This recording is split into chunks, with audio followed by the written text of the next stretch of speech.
उत्तर प्रदेश के हाथरस हादसे के बाद लगातार ऐसी घटनाओं पर सवाल उठने शुरू हो गए हैं। सवाल ये है कि आखिर इस तरह के आयोजनों में प्रशासन और सिस्टम हर बार क्यों लापरवाही बरतता है? क्या ऐसे आयोजनों में नियम कायदों की अनदेखी होती है? आखिर क्यों और कब तक आम और निर्दोष लोग बार बार ऐसी घटनाओं के शिकार होते रहेंगे? इन्हीं सवालों का जवाब ढूंढने की कोशिश करेंगे खास मेहमानों के साथ। लेकिन सबसे पहले ये रिपोर्ट देखिए, लौट रहे हैं। भारत एक ऐसा देश है जहां आस्था और श्रद्धा के स्थल लोगों के जीवन का महत्वपूर्ण हिस्सा है, लेकिन कभी कभी आस्था से जुड़े आयोजनों में गंभीर लापरवाही त्रासदी में बदल जाती है। हाल ही में हुई हाथरस की घटना ने सबको झकझोर कर रख दिया है। इस हादसे ने कई सवालों को जन्म दिया है। सवाल ये है कि आखिर सत्संग पंडाल में भीड़ मैनेजमेंट के इंतजाम क्यों नहीं थे? पंडाल से बाहर निकलने के ठीक इंतजाम क्यों नहीं थे? बाबा के निकलने पर भीड़ क्यों रोकी गई? भक्तों और बाबा के निकलने का गेट एक क्यों था? कार्यक्रम की परमिशन देने वाला प्रशासन क्या कर रहा था? प्रशासन की ओर से पंडाल का निरीक्षण क्या हुआ था? प्रशासन की जगह भीड़ मैनेजमेंट की जिम्मेदारी सेवादारों को किसने सौंपी? और सबसे बड़ा सवाल ये है कि पंडाल में 80,000 लोगों को आने की परमिशन थी, लेकिन उसकी जगह 2.5 लाख लोग पंडाल में कैसे पहुंचे? क्या 40 पुलिस वालों के भरोसे थी व्यवस्था? ये ऐसे सवाल है जो सिर्फ हाथरस की घटना तक ही सीमित नहीं है, बल्कि उन सभी घटनाओं को लेकर भी सवाल उठाते हैं जो अब तक होती आई हैं। आपको कुछ ऐसे आंकड़े दिखाते हैं जहां भीड़ के चलते भगदड़ मची और सैकड़ों लोगों ने अपनी जान गंवा दी। साल 2023 यानी पिछले साल ही इंदौर शहर में रामनवमी के दौरान एक प्राचीन बावड़ी के ऊपर लगाए गए पत्थर के स्लैब टूट गए थे। इससे वहां भगदड़ मच गई और इससे 36 लोगों की मौत हो गई। साल 2022 को जम्मू और कश्मीर के माता वैष्णो देवी मंदिर में मची भगदड़ में 12 लोगों की मौत हो गई। साल 2015 में आंध्र प्रदेश के राजमुंद्री में पुष्करम त्योहार के दौरान गोदावरी नदी में हजारों लोग पहुंचे थे, लेकिन घाट पर मची भगदड़ में 27 लोगों की मौत हो गई। साल 2014 में पटना के गांधी मैदान में दशहरा उत्सव मनाए जाने की ठीक बाद मची भगदड़ में 32 लोगों की मौत हो गई। साल 2013 में मध्य प्रदेश के दतिया जिले में रत्नागिरी मंदिर में भगदड़ के चलते 115 लोग कुचलकर मारे गए। देश में भगदड़ की घटनाओं की लिस्ट बहुत लंबी है। ऐसा नहीं है कि सिर्फ धार्मिक पंडाल या मंदिर में ऐसी घटनाएं होती हैं। चुनावी सभा से लेकर रेलवे स्टेशन तक कई ऐसी घटनाएं देखने को मिल चुकी हैं जिसकी वजह से लोगों की मौत हुई है। इसकी सबसे बड़ी वजह भीड़ तंत्र को काबू करने के लिए कोई व्यवस्था न होना। ऐसे में बड़ा सवाल है कि कब तक ऐसी घटनाओं के चलते लोगों की मौत होती रहेगी। ब्यूरो रिपोर्ट, जी मीडिया। बहुत ही खास मेहमान इस वक्त हमारे साथ जुड़ चुके हैं। आलोक रंजन सर हमारे साथ जुड़ चुके हैं, पूर्व चीफ सेक्रेटरी हैं उत्तर प्रदेश सरकार के। बहुत बहुत स्वागत है रंजन सर आपका हमारे शो पर।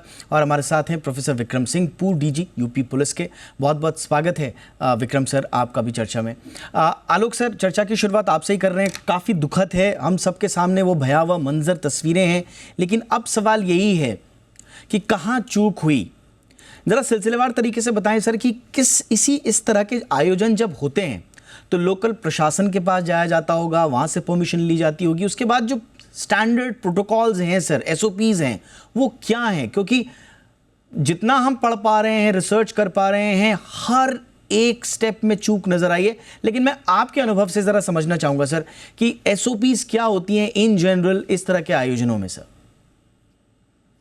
देखिए, ये बात आप सही कह रहे हैं, बहुत ही ज्यादा दुखद घटना है और इतने ज्यादा लोगों की जान गई है। इस बहुत बहुत दुख की बात है ये। और सबसे पहले तो मैं जितने लोगों की जान गई है उनके प्रति अपनी संवेदना प्रकट करना चाहूंगा। बहुत दुखद घटना है, कैसे वो लोग उसको बर्दाश्त कर पाएंगे, उनका परिवार, ये एक सोचने की बात है। और लेकिन जैसा आपने सही पूछा, इतनी बड़ी घटना क्यों घटी, कैसे घटी, किसकी जिम्मेदारी है? इसके लिए अभी शासन ने एक उच्च स्तरीय, मैं सुन रहा हूँ, जुडिशियल इंक्वायरी का भी आदेश दिया है, जो उचित है। इसमें जुडिशियल इंक्वायरी होनी चाहिए जिससे पता चले कि किसने कहाँ कौन सी चीज इसको करनी चाहिए थी की और जिसने नहीं करी, और कहाँ गलती की, और जिसकी भी गलती रही है उसके विरुद्ध कार्रवाई अवश्य होनी चाहिए, जिससे कि इस तरीके की घटनाओं की पुनरावृत्ति ना होने पाए। अब जैसा आपने कहा कि हाँ, एसओपीज क्या होते हैं, ऐसा नहीं है, जैसा आपने स्वयं बताया अपने प्रोग्राम के शुरू में कि ये घटना पहली बार ऐसी भगदड़ की या स्टैम्पीड की हुई है। रत्नागिरी की बात आपने बताई, इसके पहले 2013 में रेलवे स्टेशन में कुंभ मेले में भी हुई थी, उसके पहले भी तमाम, और एक इतिहास है इस तरह की घटनाओं का होने का। और जब भी ऐसी घटना होती है तो ये प्रश्न पूछे जाते हैं, जांच होती है, जांच के बाद आगे के लिए एक एसओपीज बनाई जाती हैं, लेकिन वो एसओपीज पड़ी रह जाती हैं जो दोबारा भी इस तरह की घटना घट जाती है। यही नहीं, जो एनडीएमए है हमारा, नेशनल डिजास्टर मैनेजमेंट अथॉरिटी, उन्होंने बड़े विस्तृत रूप से इस टाइप के घटनाओं को, जो नेचुरल कैलेमिटी है, अर्थक्वेक है, फायर है, स्टैम्पीड है, इनको हैंडल करने के लिए एसओपीज दिए हैं पूरे, और वो अवेलेबल है प्रशासन के पास हर जगह। लेकिन होता यही है, मैं आपको बताऊं, ये रूल्स और मैनुअल्स अवेलेबल रहते हैं, इनको कोई ज्यादा ध्यान से पढ़ता नहीं है और वो तो ध्यान नहीं देता, जबकि इस ओर ध्यान देना चाहिए। ये तो पहली बात हुई। लेकिन अगर रूल्स और मैनुअल्स को ना भी ध्यान दिया हो तो ये तो एक जिला प्रशासन, जो जिला मजिस्ट्रेट, पुलिस प्रशासन, उनकी पूरी टीम होती है, ये पूरे प्रशासन की ये जिम्मेदारी होती है। और कॉमन सेंस की बात है कि हमें क्या क्या चीजों का ध्यान रखना है। जैसे इस घटना में 80,000 आयोजकों ने बताया कि 80,000 लोग आएंगे। 80,000 एक छोटी वो संख्या नहीं है। तो फर्स्ट ऑफ ऑल इसी से सचेत होना चाहिए कि 80,000 आ रहे हैं अगर, तो ये कौन लोग हैं। सबसे पहले तो आदमी को ये समझना पड़ेगा, समन्वय होना चाहिए आयोजकों के साथ कि भाई ये कौन लोग हैं, कैसे लोग हैं, किस तरीके के क्राउड आएगा। देखिए, अलग अलग क्राउड को हैंडल करने के लिए अलग विधि होती है। बच्चे और औरतें ज्यादा हैं, बूढ़े ज्यादा हैं, यंग लोग ज्यादा हैं, कुछ टाइप के लोग ज्यादा, स्टूडेंट ज्यादा हैं, किस टाइप की ये क्राउड है। जैसे ये क्राउड है धार्मिक क्राउड, इसमें पहले से मालूम होना चाहिए था कि इसमें महिलाएं और बच्चे जो हैं अधिक मात्रा में होंगे, इसलिए मामला और अधिक सेंसिटिव है। तो सबसे पहले कई छोटी छोटी चीजें हैं कि पंडाल में इतने बैठने के लोगों की जगह है कि नहीं है, उचित जगह है कि नहीं, एंट्री पॉइंट कितने हैं। ऐसा तो नहीं कि एंट्री के पॉइंट खाली एक ही दो हैं और वहां पे भीड़ इकट्ठा हो जा रही है और कोई कंट्रोल नहीं है। एग्जिट के पॉइंट कितने हैं, अंदर सर्कुलेट होने की जगह है कि नहीं भीड़ की, बैठने की जगह है कि नहीं है, कहीं कोई जगह जगह पर पुलिस का डिप्लॉयमेंट प्रॉपरली किया गया है कि नहीं किया गया है। अब ये बात आ रही है कि 40 खाली पुलिस फोर्स लगी थी, पता नहीं जांच बताएगी कितनी लगी थी, और अगर इनएडिक्वेट लगी थी तो क्यों इनएडिक्वेट लगी। कभी कभी ऐसा होता है ना कि प्रशासन ऐसी घटनाओं को रूटीन में ले लेता है कि हाँ ऐसा इवेंट हो रहा है, रूटीन इवेंट है। होता क्या है कि 99% कुछ होता नहीं है, 1% जब कुछ हो जाता है तब सब लोग सचेत हो जाते हैं। तो वो छोटी जैसे चीज, सिंपल चीज मैं बताऊं आपको, जैसे पुलिस फोर्स को आप डिप्लॉय करें तो उनको आपको ब्रीफ करना चाहिए ना कि क्या क्राउड कंट्रोल में आपको क्या करना है, किस पुलिसकर्मी की क्या ड्यूटी है, उसका एक ड्रेस रिहर्सल होना चाहिए, उसकी मॉक ड्रिल होनी चाहिए। अगर ये सब नहीं करेंगे आप और केवल पुलिस फोर्स को कह देंगे जाओ क्राउड कंट्रोल करो, तो वो भी जाके वहां पे खड़ा हो जाएगा चुपचाप, उसको मालूम है क्या करना है क्या नहीं करना है, उतना ध्यान ही नहीं देगा। एब्सोल्युटली सर, आप बहुत बहुत ज्ञानवर्धन हो रहा है जो आप बात बोल रहे हैं। लेकिन मैं अभी ओपनिंग रिमार्क के लिए मैं विक्रम सर के पास भी आना चाहूँगा।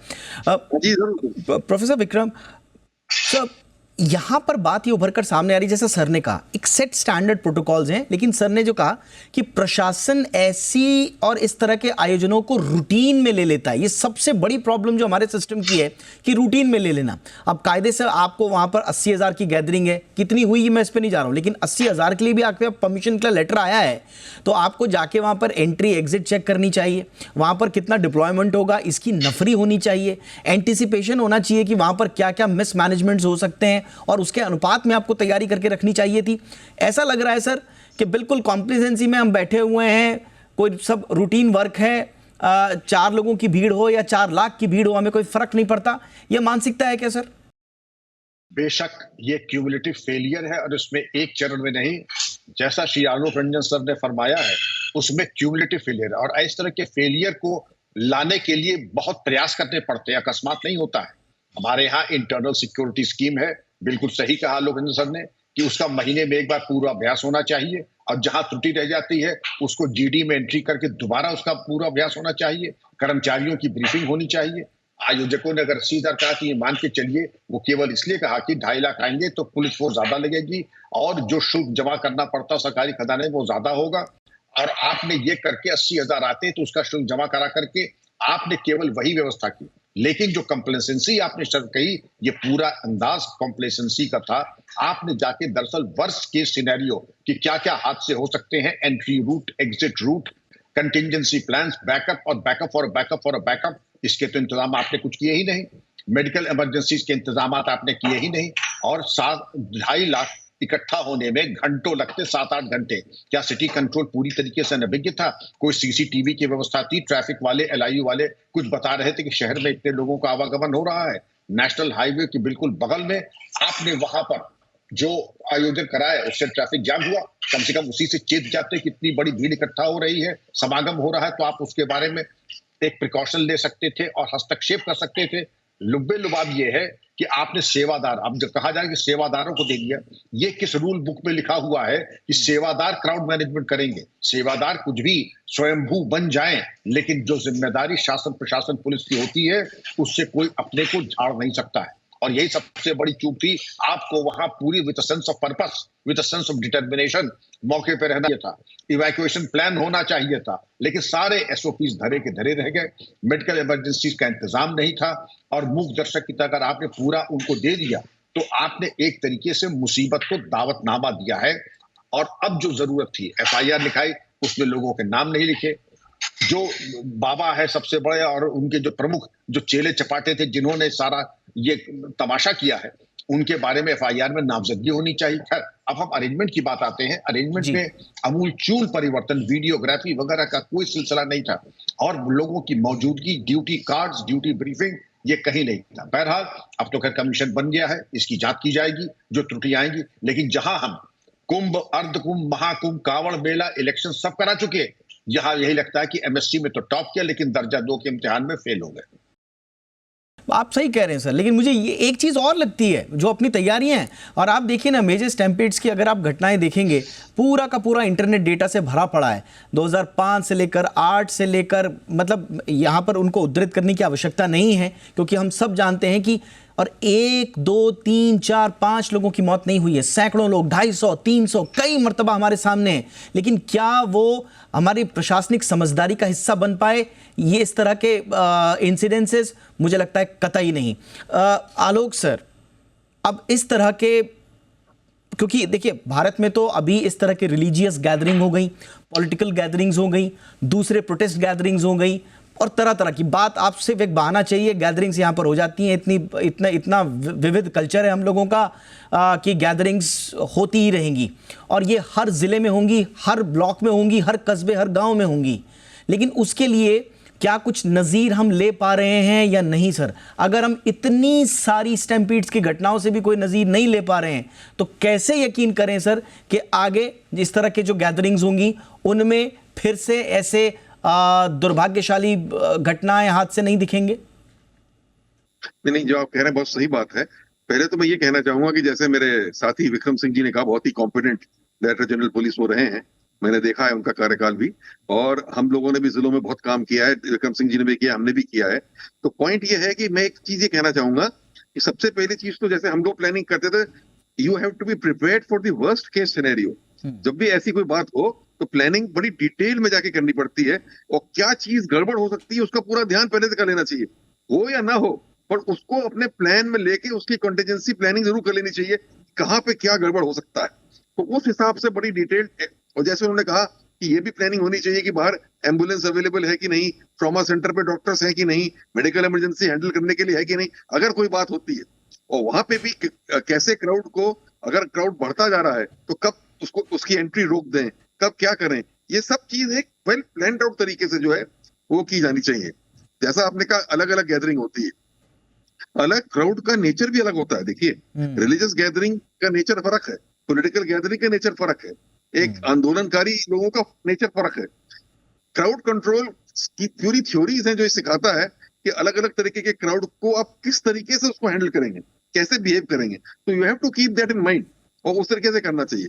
सीनियर अधिकारियों को, चाहे मजिस्ट्रेट और पुलिस को साथ साथ मिलके मौके का पहले से मुआयना करके पूरी व्यवस्था को एकदम से अपने सामने देखना चाहिए। अगर आपने, जैसा विक्रम सिंह जी ने कहा बहुत अच्छी बात, कि आपने आयोजकों पर छोड़ दिया और खाली कुछ पुलिस फोर्स लगा दी, तो फिर कुछ नहीं होने वाला ना। आयोजक कोई ट्रेंड लोग थोड़ी है कि जो वो कंट्रोल करेंगे। This control is for the administration, not for the आयोजक। तो इसको बड़ा ध्यान रखने की बात है। और आपने जो सबसे बड़ी बात पूछी कि हाँ ये घटनाएं हो रही हैं, जांचें भी होती हैं, उसमें एसओपी भी बनते हैं, लेकिन आगे कैसे इसको रोका जाए, ये तो बहुत बात सही है। ये तभी रोक सकता है जब इसमें जैसे जांच हो, और अगर जिसकी भी की कहीं भी गलती आए तो उसके विरुद्ध कार्रवाई हो, तो ये लोगों को ये महसूस हो कि इसमें एक्शन होता है अगर कोई गड़बड़ी होगी, जो भी इन्वॉल्व हो, anybody, right from administration to public to आयोजक और एनीबॉडी या बाबा और एनीबॉडी हुज इन्वॉल्व, जो भी उसमें इन्वॉल्व होना चाहिए। आपने सही कहा सर, आपने बिल्कुल सही कहा। और न जाने क्यों ये भारतीय मनोवृत्ति है, समझ में नहीं आता है कि ये प्रशासन की मनोवृत्ति एक तरह से बन गई है कि हम हर घटना को स्टैंड अलोन घटना की तरह ले लेते हैं और फिर जब 2-4 दिन में जांच वांच हो जाती है, एक आध दो कार्रवाइयाँ हो जाती हैं, उसके बाद हम सब भूल जाते हैं।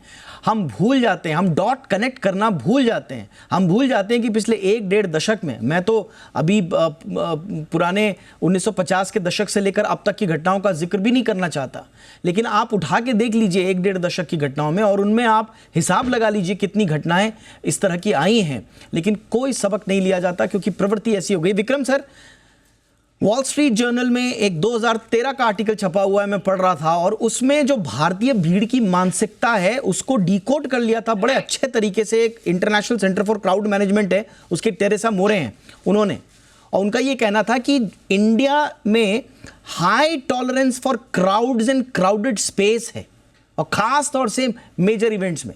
अगर आप यूरोप में चले जाएं, किसी दूसरी जगह पे चले जाएं, 4 लोग अगर वहां पर चिपकने लगें तो लोग अनकंफर्टेबल हो जाते हैं, कहते हैं कि साहब हटो, हम अनकंफर्टेबल हो रहे हैं। लेकिन हमारे यहां मासेस में लोग होते हैं और जब तक एकदम चिपक के सांस लेना दूभर ना हो जाए तब तक अनकंफर्टेबल नहीं होते हम। क्या प्रशासनिक जो ट्रेनिंग्स होती हैं उनमें इंडिया की ये हाई टॉलरेंस वाली मानसिकता को पढ़ाया जाता है? शायद हम तभी कुछ तैयारी इस लिहाज से कर पाएंगे, साइकोलॉजिकल लिहाज से, कागजी कार्रवाई की मैं बात नहीं कर रहा हूं सर। बिल्कुल आपने सही कहा, क्राउड साइकोलॉजी पढ़ना पढ़ाना एक बहुत आवश्यक है किसी भी प्रकार के पुलिस और कानून व्यवस्था के प्रबंधन में। क्राउड का मॉब बन जाता है और उसकी साइकोलॉजी कैसे ड्रिफ्ट करती है, इसके बारे में ये अपने में ही एक विषय है, और जिसको कहते हैं कि चेहरा पढ़ लेना। आलोक रंजन सर और हम लोग चेहरा पढ़ लेते हैं कि मालूम पड़ जाता है क्राउड का मॉब बनने वाला है। आपने सही कहा, विदेश में 5 लोग इकट्ठा हो जाएं तो क्लॉस्ट्रोफोबिक सेंसेशन होने लगता है, और हमारे यहाँ एक लगता है कि आत्मीयता की बात हो जाती है, द मोर द मेरियर।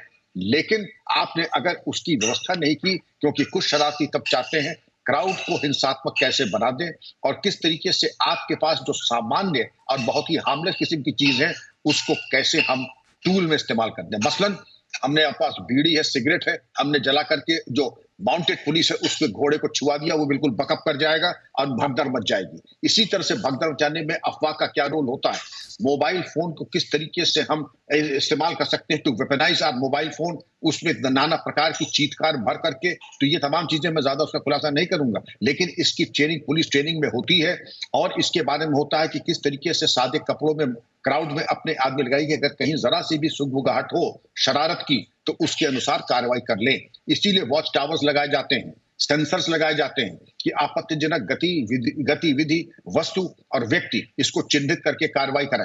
लेकिन सब कुछ करने के बाद जो लेसन ड्रॉन है, अगर हम उनको नहीं लेंगे, श्वेत पत्र हम नहीं पढ़ेंगे, इन टर्म्स सिक्योरिटीज की तो करे करा के तो पानी फिरना ही फिरना है। एक दफा जागरूक होकर के जो ट्रेनिंग है, जो लेसन ड्रॉन है पुरानी दुर्घटनाओं के, उनको तो ले लें, वरना we are quoting the recipe of disaster once again. आप दोनों से बातचीत करके देखिए, अभी तो इस पर जांच है, अब हम इतने नासमझ तो नहीं हैं कि हम यहाँ पर बैठे फैसला सुना दें कि कौन गलत और कौन सही, लेकिन आप दोनों विद्वानों से बातचीत करके, अनुभवी लोगों से बातचीत करके हमें ये संकेत ज़रूर मिल पा रहे हैं, ये समझने में हमें ज़्यादा दिक्कत नहीं हो रही है कि कहाँ कहाँ पर कोताहियाँ और चूक हुई हैं। हम उम्मीद करते हैं उन तमाम लूप होल्स को फिक्स किया जाएगा जितनी जल्दी, लोगों की रिस्पॉन्सिबिलिटी फिक्स की जाएगी। अगर प्रशासनिक अमले से कोई गलती हुई है वहाँ कठोर से कठोर दंड दिया जाए ताकि नज़ीर पेश हो, और दूसरा ये जो सेवादार और इस तरह के जो वॉलंटियर्स, वॉलंटरी सर्विसेज बिना किसी ट्रेनिंग के सिर्फ दावों पर कि साहब हमको ये आयोजन करने दीजिए, प्रशासन को भी अपने कॉन्फिडेंस पे ले लेते हैं, ये सब की जिम्मेदारियां फिक्स होनी चाहिए, और जहां जहां चूक हुई है कठोर से कठोरतम सजा मिलनी चाहिए। इस पर नज़र हमारी आगे बनी रहेगी। फिलहाल आज हमने जो क्राउड मैनेजमेंट को लेकर जो हमारी सोच है, प्रशासनिक सोच और एक आम सोच भी है, उसकी पड़ताल करने की कोशिश की। वक्त निकालने के लिए बहुत बहुत शुक्रिया Alok Ranjan sir, thank you so much for taking time for us and our viewers. Professor Vikram Singh sir, thank you so much sir.